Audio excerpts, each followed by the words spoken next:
J'aime pas m'afficher, je suis pas ouais c'est moi, voilà, je suis une superstar, je suis connu, non, non, vraiment pas en fait. J'aime bien être dans mon coin, j'aime bien à la rigueur aller dans une soirée et dire ouais t'as vu le gars il fait des canards, voilà. Et puis écouter ce que les gens en pensent, tu vois, sans jamais dire que c'est moi en fait.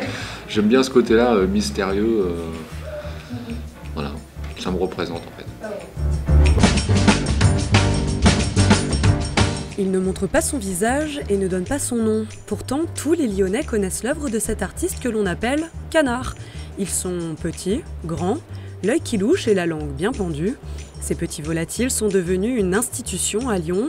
Alors libre à chacun d'y reconnaître un oiseau, un canard ou un pingouin.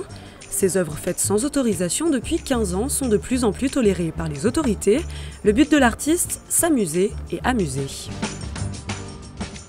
J'ai perdu le principe qu'on est tellement matraqué constamment par la publicité, par les médias, par les pubs, par tout ce qui nous entoure, en fait, que j'ai voulu faire un personnage simple et ludique, en fait, qui plaît au premier coup d'œil, qui a de la couleur, mais justement qui ne revendique rien. Les gens n'ont pas de signature, les gens se l'approprient, l'appellent comme ils le veulent. Donc il y a vachement de rapport à l'enfant parce qu'on a un état d'esprit où justement, make children, c'est-à-dire soit un enfant pense comme un enfant et un enfant il voit les choses simplement. Il ne voit pas le pourquoi du comment, il voit la première chose qu'il voit, c'est ce qu'il comprend. Et tel un enfant, cet oiseau de nuit aime jouer. Il crée par exemple la surprise en installant clandestinement une balançoire en guise de statue. Un concept appelé Art Toy ou l'art jouet. Les réactions étaient divisées il y a quelques mois quand les commerçants ont découvert cet oiseau à bascule sur ce socle à la place du dieu du commerce. Personnellement, je trouve qu'il ne va pas du tout dans le passage de l'arc, il est joli, mais dans un jardin d'enfants. Et ça amuse par contre beaucoup de gens, mais je pense que ça peut être dangereux. Enfin, le socle vide a retrouvé une âme, même si ce n'est pas le dieu du commerce, Mercure. Longtemps dans l'ombre, aujourd'hui, tous les regards se braquent sur l'artiste.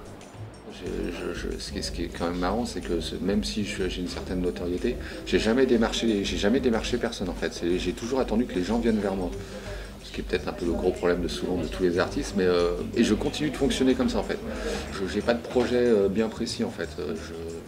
À la rencontre humaine et puis ça m'emmène où ça m'emmène. Ces rencontres ont emmené ce père de 2 enfants du périphérique lyonnais qu'il graffe depuis 20 ans au mur des galeries d'art. Plus posé aujourd'hui, il a fait de son activité une véritable entreprise. Son personnage se vend. Un succès qui a amené la ville à choisir Canard pour représenter Lyon dans les capitales européennes. Maintenant qu'il migre, l'invasion de cet oiseau ne fait que commencer.